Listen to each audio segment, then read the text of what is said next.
Kurt ölmemek için yola çıkmaz. Yeri gelir toprağa düşeriz. Ama Musa hepsini öldürür.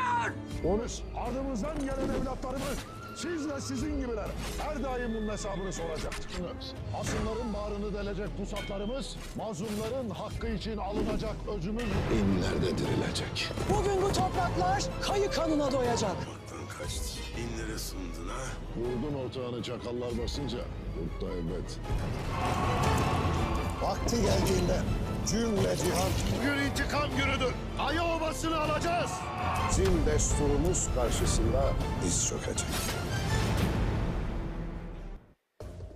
قامت صوفيا بتربية حليمة تحت اسم مختلف مما أثر على هويتها وذاكرتها، وهذا التأثير النفسي قد يكون السبب في تردد حليمة في التعرف على ماضيها.